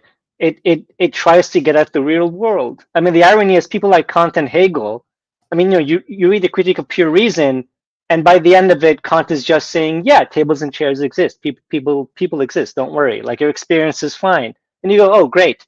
It's not. It's 600 pages of reading, and then that's where you get. But that's sort of what I would say. I would kind of complicate that opposition a little bit, I think. Yeah, I mean, certainly, if by materialism you mean like denying that ideas or concepts exist, then I think the sort of Hegel argument that you quoted probably would be pretty decisive there. I think going back to that postface you quoted earlier, right? You have Marx in there actually being more direct on this than I'd remembered him being when I pulled it up, right? He says, to Hegel, the life process of the human brain, i.e. the process of thinking, which under the name of the idea he even transforms into an independent subject, is the demiurgos of the real world, and the real world is only the external phenomenal form of the idea. With me, on the contrary, the ideal is nothing less than the material world reflected by the human mind and translated into forms of thought. I take it that that you probably think that Marx is like overstating the is like overstating the extent to which the ideas are sort of like the thing that really exists at bottom for Hegel. I mean, like, given what you just said, I think one way to maybe actually like sharpen like the point, right, like is just to say, like, that even when you kind of move away from this like very metaphysical way of thinking about it, right, because after all, right, I mean, the sort of ultimate point, like the stuff that you're interested in here, in context, right, is the politics, the theory of freedom, all that stuff, right? So even when you start thinking about the kind of part that's maybe most relevant to that, which is sort of idealism and materialism as claims by history, I mean, like, one way to complicate it and maybe even get us to where Matt was going with, he said he wanted to say something about Marxism and normativity, is like, look, if you're such a materialist that you don't think that it just matters at all, that it's you think it's just gonna be like totally causally irrelevant to what happens, like what ideas are in anybody's head, that it is really weird to nevertheless spend a lot of your life trying to work out Marxist ideas. Right? It's like, what's the purpose of that? Like, what are you trying to accomplish if you think this is going to be totally causally irrelevant? Yeah, and I have a follow-up kind of example that might help. I don't want to, once I bring this down to earth a little bit, because it might not, but might help at least clarify this for some people. So the way that I've always interpreted Marx's final thesis on Feuerbach, right? The philosopher's only interpreted the world. The point is to change it. Is in a somewhat different way than. Oh no! Did we lose Matt? I think we lost Matt. I want to know what it means. Oh no! Let's see. Let me see if we can get him back. Yeah, let's see if we can. Oh, there I am. Okay, so the last thing we heard was that the way I've always interpreted the final thesis on Feuerbach, philosophers have always interpreted the world, but the point is to change it, is, and then you left us in a cliffhanger. Sorry. Yeah, I mean, there's a crude way of interpreting that, which is actually the way Heidegger tended to interpret it, right? Just act in the world. Don't actually think that much. Clearly, Marx does not mean that. Otherwise, he wouldn't have spent an enormous amount of time writing Das Kapital. And he makes very clear, right, that ideas can become a material force when they're gripped by the proletariat or by other political actors, et cetera, et cetera. But what I think he is insisting here that's actually quite dynamic is he says, look, the philosophers have always insisted that the way to overcome philosophical difficulties is primarily through thought, right? That, if we think through the different reasons why our society is made up this way, then things will become clear to us. And then, we can reform society as we will. But what Marx, I think, points out with his theory of ideology is actually that a lot of the reasons why it is that we are epistemically barred from understanding the way society really isn't because we haven't thought through the difficulties enough, but precisely because of the different ideational forms that our society throws up. And so consequently, one way that you can get rid of the ideational barriers to actually understanding how the world really is by changing the kind of conditions that lead to ideology forming in the first place. And if you don't end up doing that, then you can't be surprised when most ordinary people, to use the kind of Socratic term, end up living in a doxatic realm where they don't want to challenge conventional ideas. And so from my standpoint, once you kind of understand this aspect of Marx's epistemology, you can recognize where we thought that there were fundamental limitations to what someone like Hegel was doing, writing a big book saying that you can reach an understanding of our society that will reconcile it to you if you just study hard enough. Because he'd say you're never really going to understand the real material core to society unless you change it sufficiently so that the different ideological forms that society throws up that include that understanding dissipate. Yeah, I mean, I agree with you. I don't think that's necessarily that controversial. But I mean, you mentioned the thesis of Feuerbach and which one is it? Is it the third, or I forget which thesis it is? But there's somewhere Marx is talking about materialism, and he mentions Feuerbach, of course, right? And he says something like, if I remember correctly, something like, this is Feuerbach's definition of materialism, but he doesn't really understand the kind of activity, the movement involved in materialism, right? I don't know if Marx uses the word movement. I don't quite remember, but is sort of his point. His point is that even Feuerbachian materialism isn't enough. We need a different understanding of materialism, one that is, for lack of a better word, dialectical, right? One that incorporates activity and movement and becoming within it. So it's not just the static, philosophical, crude form of materialism. And because I wrote an article linking that one thesis of Marx's to Hegel's absolute idea, and I argued that you can kind of see the link there in this way. It was in the article called Hegel's Aufhebung, which came up back in like 2016 or so, I think, or 2015 if I'm not mistaken. Which I think it's the so I think maybe even the first, right? It might be what you're talking about. The chief defect of all hitherto existing materialism, that of Feuerbach included, is that the thing, reality, sensuousness, conceived only in the form of the object or of contemplation, but not as sensuous human activity, practiced not subjectively. Yes. There you go. The first thesis. Yeah. So I argued in that article that Hegel, Marx's use of the kind of word activity there, because he was also reading he had read a lot of Hegel at the time, and the way Hegel describes the absolute idea is, something that is active. It's an active process, right? The idea actualizes itself in world history for Hegel, and so you could make the claim, or you could make the argument, that one way to interpret what Marx is getting at here in his criticism of Feuerbach is that he wants a sort of materialism that, as he says, really grasps the significance of quote unquote revolutionary, right, as he says, or practical critical activity. And again, I mean, you could again make the claim that if you look at how Marx refers to the dialectic in that post phase, he does also describe it as revolutionary. So there's an interpretive argument to make that you can kind of read the sort of materialism Marx was trying to get at as one that is infused with an understanding of practical human activity.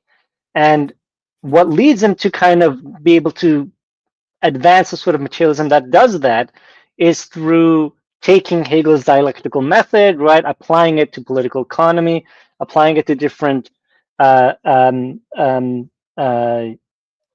moments in history. For example, his Brumaire of 18th Louis Bonaparte, for example, essay. It's famously dialectical. It's a brilliant piece of journalism, and again, you can make an argument that there Marx is, he's witnessing this stuff happening in France, and he's giving it a historical critical diagnosis, right then and there. So I would say that kind of materialism, that Marx's materialism in a way needs some sort of, or is dialectical, right? And Yeah, from Hegel. Like that could mean, I mean, I think you were very rightly pointing out earlier that materialism and idealism are words that can be used to mean a lot of different things. I think another word that goes on that list is dialectical, right? That's that seems to be used to mean quite a few different things. That's true. Certainly, I mean, I like, there's a line in actually a book that I think I've been, not shy about saying that I have some criticisms of, but he does have some good lines in here, right? There's as Michael Heinrich's, how to read Marx's Capital. He has a fun line in there about how, very often in books on capital, when they start out with a section on the dialectical method, whatever they say sort of boils down to everything's connected to everything else, and it's all rather complicated, and it doesn't actually, it's not that illuminating, right, to say that. But I think there are certainly like one thing that's like a relatively minimal thing, you can go up from there, right, that somebody might mean by it, right, is that like dialectical means being attuned to contradictions within the phenomena that you're looking at, whereby contradiction you mean something like opposing elements in a system, or like a system or constellation of forces or events having like multiple I just realized midway through the sentence that this is like a horrible thing to try to say at a podcast, like on like just like it's too it's too elaborate to like I think work for the format, but like I think that like you can have something having multiple conditions for fulfillment that can't both be realized or can only both be realized with great tension or something like that, right? That's like a thing you could mean by contradiction, and that Marx clearly sometimes means when he uses that word. I don't think that his use of it is like consistent enough that there's like just one thing that he always means, but I did want to just kind of steer things a little bit back to just because Matt raised it, and I think it's like I think it is worth exploring, right? Like that, like what that 11th thesis about philosophers hitherto having only tried to interpret the world means, because I think people tend to be very focused on the second half, right? The end of the sentence, right? The point is to change it, because like it's sort of it's stirring, right? It's like a call to action, and it sounds good even if you're not totally sure what Marx means by it. But to me, one of the most interesting things about that sentence is the beginning, right? I mean, it's like, look, I mean, why is this? Like, why are we talking about the philosophers here at all, right? When you're talking about social change, revolution, like, like if you're saying like I mean, it's like that the job of philosophers to bring about, to bring about like historical progress and, change society. Why philosophers in particular? I mean, this is Marx. Shouldn't it be, workers? I think one plausible interpretation of what's going on here, when he says like, oh, like the point of like philosophy is to change the world, which like I think the more you think about that, the stranger a claim that is on some level, and the less materialist sounding a claim that is on some level, right? Philosophy is supposed to do that. Is that, if the point of philosophy or, criticism or even like science, like Marx often doesn't make sharp distinctions between any of these, phrases. If the point of those things is to try to show us the world as it is, to remove illusions, then, a pretty consistent, like a theme that you get in Marx, certainly in a lot of places, is that there are certain like illusions about how the world is that can't be cured by thinking about them, right? That you have to, you have to do something about the social conditions that produce them. And when you start thinking about that, it's like less strange to say that the job of philosophy has to be achieved through historical change.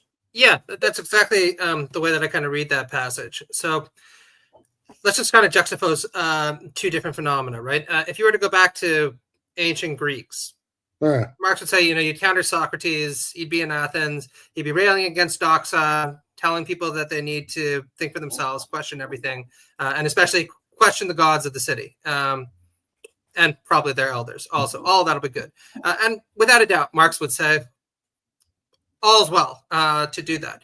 But I think you could also point out, look, if you want to know why it is that a lot of illusions persist in society, it's not just because philosophers haven't thought through them enough, let alone try to educate people to think through them enough. It's because of the various forms of ideology and reification and fetishism that exist in our society.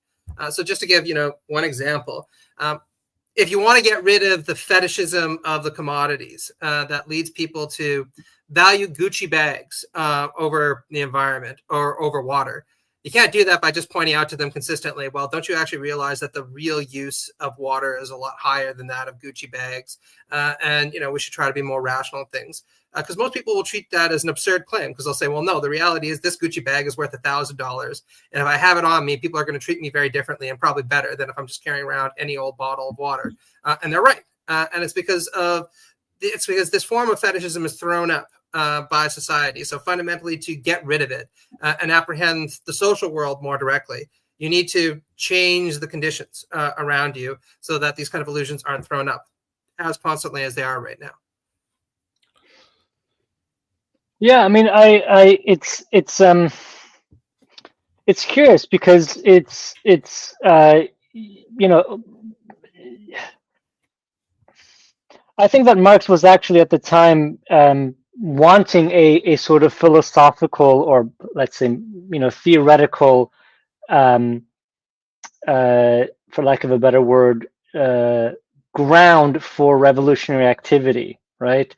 So, and by that I mean it's because remember who he was debating with. He started out with the young Hegelians, right? And in France you had Proudhon, right? Who of course writes this, what is property, a book or pamphlet, and Marx, Proudhon writes something called the philosophy of poverty, and of course Marx famously turns that around, the poverty of philosophy, right? So if you contextualize Marx a little bit here, we see that he's, as you both know, right, he's in debate with all these people, and to some extent they are philosophers, thinkers, radicals, right? But they're of the sort of materialism that he's critiquing in these theses, right? Like, again, if you look back on that first thesis where he's describing Feuerbach, these are thinkers, and Feuerbach is one of them, that had revolutionary ideas. Feuerbach is an atheist, he's loud and proud, he's bold, he is rebuking Hegelianism, which for Feuerbach is just a version of Christianity, right? And Marx comes along and says, okay, fine, but the point of philosophy is not simply to interpret the world, the point of philosophy or a certain type of philosophy is to actually change it, right? And so I think you're both, I agree with both of you here that Marx was really frustrated with what he saw around him at the time, right? Which was that you had Marx, really? self-styled radicals and self-styled philosophers and thinkers. I mean, Proudhon is one of them, right? Proudhon had a whole fan group around him in France. He was a celebrity, right? But was he really that radical, right? Marx mocks him in the Poverty of Philosophy book, and I think rightly so in some sense, right? And so again, just to add to what you both were saying here, yes, one way we can read Marx's claim, philosophers have only ever interpreted the world. The point, however, is to change it, right? Yes, it is a call to action. Yes, it is, a statement for a revolutionary activity and all the rest of it, but not just aimless upheaval and rioting and so on, right?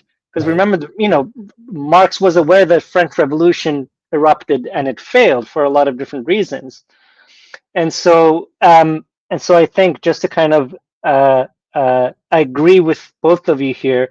Yeah, I think that you could actually make the claim that Marx was, he was hungry and thirsty for something that he himself and Engels, they had to kind of create, right?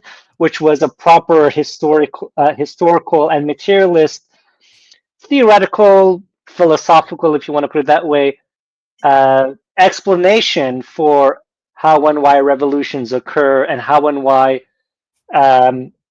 something like capitalism is oppressive and exploitative and so on. And that was not on the table. And his criticism of Proudhon is that Proudhon doesn't distinguish between bourgeois property and other forms of property, right? So what the hell is Proudhon even talking about, right? So and so it's curious because you think so if that is the case, and this is a question I suppose I have for the both of you, because there's a lot of debate here, right? Because a lot of people say, look, Marx was not a philosopher. He was a sociologist or something. He was a social theorist. I mean, personally, I think it's very difficult to categorize Marx. He was doing a lot of different things. It feels a little anachronistic to sort of impose those disciplinary distinctions on what he was doing. I mean, like, he certainly wasn't making them. Right. But the question I guess I have for you is just following on from this discussion about the 11 Theses. If we do think Marx is sort of saying there that, look, we need a theory that contributes to the active change of the world, right? We don't want just another theory or another philosophy that simply contemplates or reflects on the world. You know what I mean? We need something more. If that is really what he's getting at there, then do you think that what eventually becomes Marx's, his more mature writings, Capital, but also his kind of many kind of political pamphlets and writings and so on, would you call that a philosophical work? Like, would you call his output philosophical, or is it something altogether new and different? I think it certainly has a philosophical element. I think throughout, right? I mean, that it's, again, he's like, Marx is interested in like a few different topics that are related to each other, but like he's just, he's certainly, again, not making disciplinary distinctions. I think there's certainly philosophical claims in the later work. I mean, I'm somebody, this is controversial, of course, right? But like, I'm somebody who's pretty skeptical about the idea that there's some sort of like the whatever Althusser thing, right? There's like the epistemic break, that there's like actually this like big fundamental difference. The pre-Marxist Marx and then like the real Marx. Yeah, exactly. That it's like that there's like the sort of that like the economic and philosophical manuscripts of 1844 guy is like sort of like only biographically connected, right? That there's a sort of like real sharp distinction between that and like the really Marxist Marx later on. Like, I actually don't buy any of that. I think there's quite a bit of continuity. Like not just and not even just like, oh, it's like a slow and subtle change, but like I actually think the sort of like core early 1840s concerns are still there all over the place in Capital and, you know, and elsewhere. Again, you know, obviously controversial claim and so offensive to Borna that he left. He was willing to stand with, by all the criticisms of Hegel, but that was going a little bit too far. It's like, you know what? No. I'm not just going to sit here and look at you, listen to you trash Althusser, right? That's a bridge too fucking far. Yeah, exactly. Well, with any luck, we will get Borna back in a minute when he sorts out whatever his tech issues are. But just for a preview for me, you know, where were you wanting to go next? Well, there are two things I was going to say. I completely agree with what you and Borna are both saying, which is that it's very difficult to categorize Marx. I also clearly think there's a philosophical dimension to his project all through Capital. And one of the things that I point to is even the title, right? It's a critique of political economy, not a criticism of political economy. And I think actually most critics of Marx miss that, particularly operating in the analytic and liberal tradition, because they don't realize there's a lot of Hegel and Kant baked into the way Marx approaches understanding political economy. What do you mean by what like a critique is specifically, right? Because like we use that word now so often in like a much more minimalistic way, right? Like we'll say like, oh, this, you know, hey, here's this article that came out in a magazine, and you know, here's my critique of it, right? Like that's like we just mean like sort of response or debunking or you know, expression of disagreement. But like in that Kant Hegel sense, what does critique mean?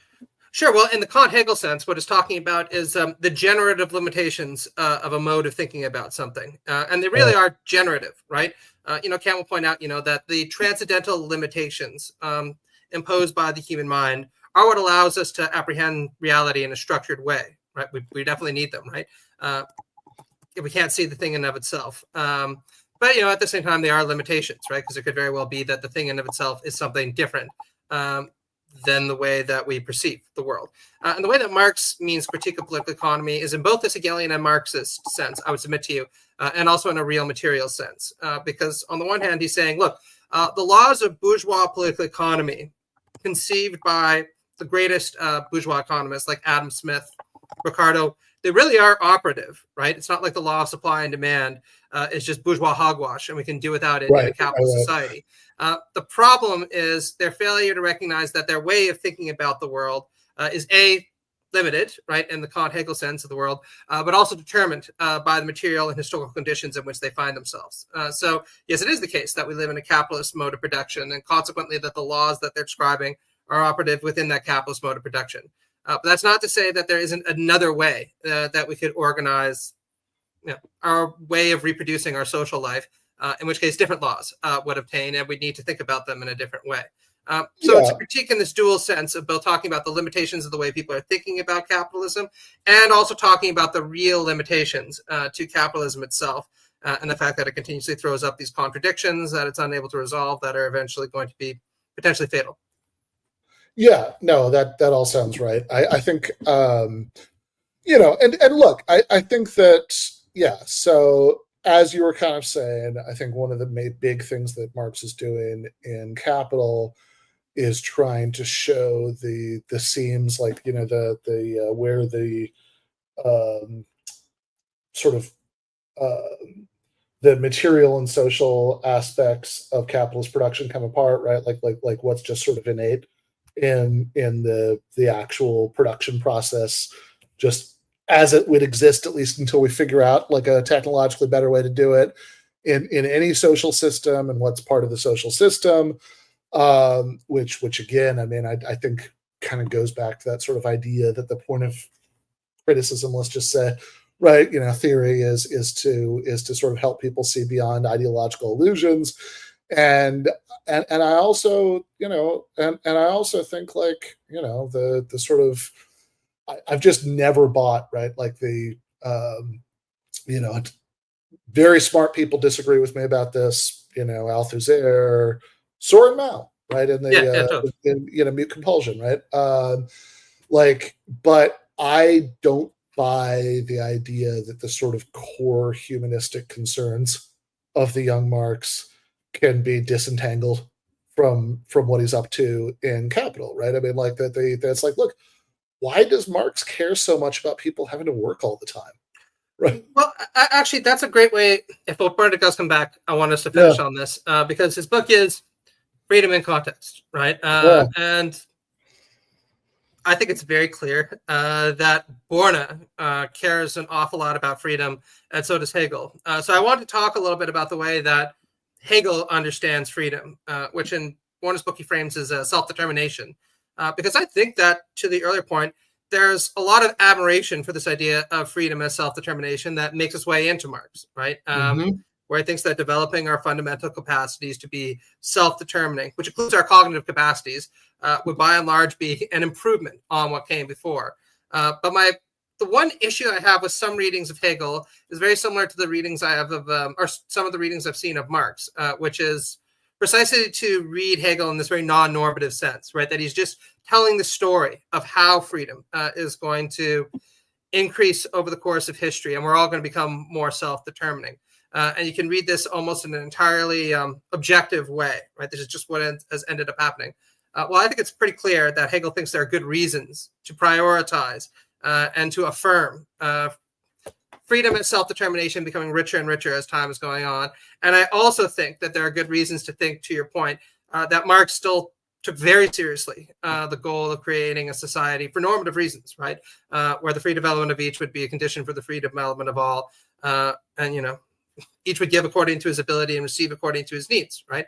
And I'm just not really sure how to conceive of normativity on this model, because it just seems quite ambiguous to me. On the one hand, it's a kind of descriptive account of freedom getting richer as spirit unfolds or as the mode of production gets higher because it advances technology, et cetera, et cetera, et cetera.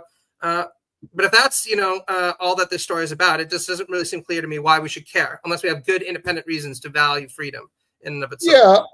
Yeah, no, that seems right. I think that, like, if you're just saying that, like, this is what will inevitably happen, right? Then it's like, well, that's sort of consistent with either celebrating or ruining it, right? I mean, my understanding of our best physics is that the heat death of the universe will inevitably happen, but like that doesn't mean I support it, right? Like that like my preference would be, I think, well, you say that. Did you ever hear Jean-Paul Sartre talking about why the end of the world would be a good thing? No. He said, the end of the world will by and large be a bad thing. So it wasn't that nihilistic. He's like, but think about all those people that you hate, that have annoyed you, that have pissed you off at work. When the bombs are going off, you can be like, well, yeah, I might die, but fuck yeah, is Jim shitting himself right now, and he knows there's no escape. Just get a little bit of joy and relish at that. Well, I think it's probably appropriate for the Hegel episode to remind people of certainly what comes to mind for me when I hear that. Let's see if I can find this real quick. That's which is this classic joke from former GTA guest Slavoj Žižek. What's up with this music? I am a philosopher, I like to provoke. We live in perverted times, so let me tell you a perverted joke. Famous, dirty, horrible joke taking place in 15th century Russia. A farmer and his wife walk along a dusty country road. A Mongol warrior on horse stops and says, I'm gonna rape your wife and you should hold my testicles while I rape your wife so that they will not get. The farmer started to laugh and jump with joy. His wife said, hey, how can you be happy? I was just brutally raped. And he says, but I got him. His balls are full of dust. Well, in reality, we only dirty with us the balls of those in power. And now comes the dirty conclusion. The point is to cut them off. Now let me warn you, this isn't Macarena, not chicken dance. not a share not got no style and so on and so on. We stand no chance, there's no time for romance. It's time to dance, the perfect dance. Cut the balls, we need to cut the balls. We need to cut the balls of those in power. We need to cut the balls. And it goes on for a while, but not long enough though. That's the but yeah, that's I showed him, right? That's as his balls are dirty. That's sort of what I would think of when I hear the Sartre thing. But yeah, that's like it's like at least all those people are dead, right? I like that. Yeah, right. Lots of things are inevitably going to happen that whose inevitability I do not particularly welcome. Right, I think I'm pretty sure that I'm eventually going to die. I would rather not, but I nevertheless think I will. I think that the death of the universe is going to happen, etc. Whereas, if it is true that the whatever dialectic of history leads to greater human freedom, that seems good, right? And and I want like that does seem to be a sorry Tom, I just couldn't not but that seems like a good thing, and I want it to happen. And I think this is like, I think certainly in the Marxist iteration of this, there is like, there's a way of semi-eliding the issue, which is just to say, like, okay, we have historical inevitability that so like G.A. Cohen talks about like the obstetric metaphor in classical Marxism, which is like the old society is pregnant with the new one, and that suggests that you've got this like little bit of non-determinism, because if you don't like see to the delivery, maybe there'll be a miscarriage, but like it's but like you basically you either keep going straight forward on the path you're on, or you like catastrophically collapse, right? Like that's the classic socialism or barbarism prediction.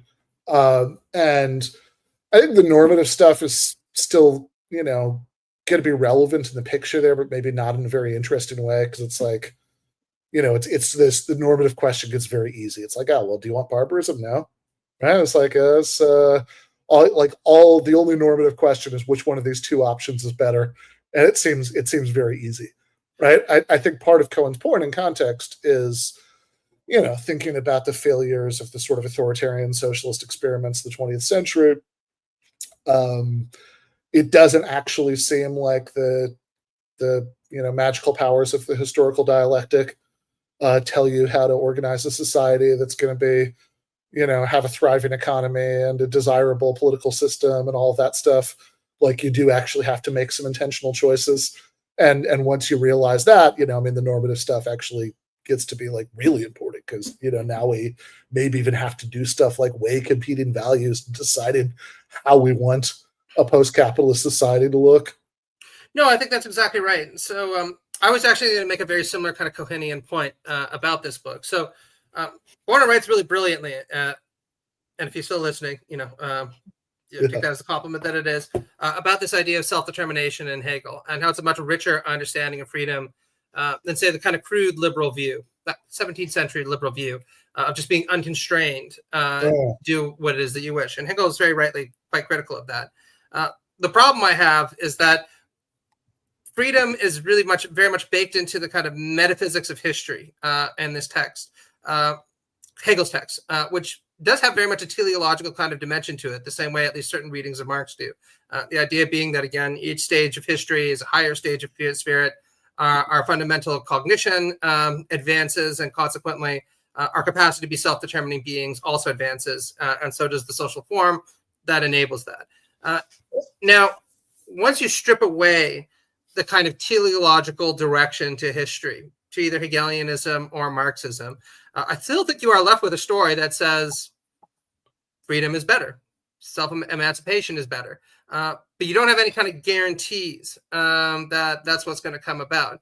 And I think this is one of the reasons why a lot of contemporary Hegelian scholars have tried to read him in a more directly normative sense. Same way that, for instance, Cohen tried to read Marx in a more directly normative sense. Because once you don't have the teleology of history any longer guaranteeing you the advance of freedom and a social form that's going to be conducive to a higher form of freedom, you need to argue that this is what we should do instead. And I'm just not really sure there's any getting around that unless you really want to buy into a metaphysics of history that I just don't think is plausible any longer. Yeah, well, at this point, the conversation would really benefit from the presence of somebody who disagreed. So I think we might do that.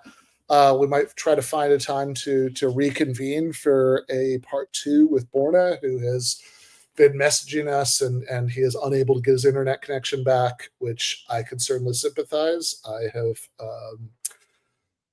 over the course of the 30 trillion podcasts I've been on in the last 5 or 6 years, this has happened to me.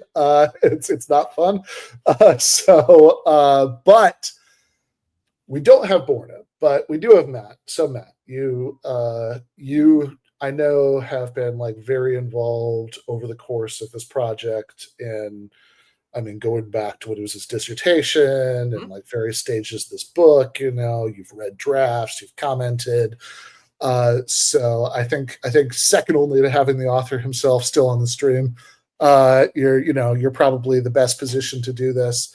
So on Borna's behalf, just to close us out, you want to give us an elevator pitch for why this is an interesting book and people should check it out? Sure. I think that Borna offers the most systematic, interesting, and lucid take on Hegel as essentially a left-wing thinker, right?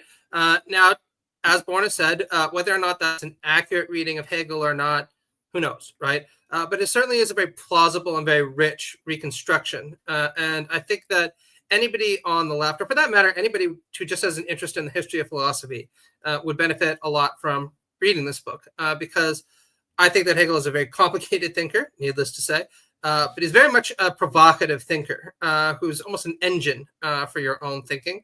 And there's no better guide to why Hegel matters than Borna right now. Outstanding. So yeah, this is the book, Freedom in Context, by Borna Radnik. So people who find this sort of thing interesting should definitely check it out. We will definitely have Borna back on the show at a future date. Matt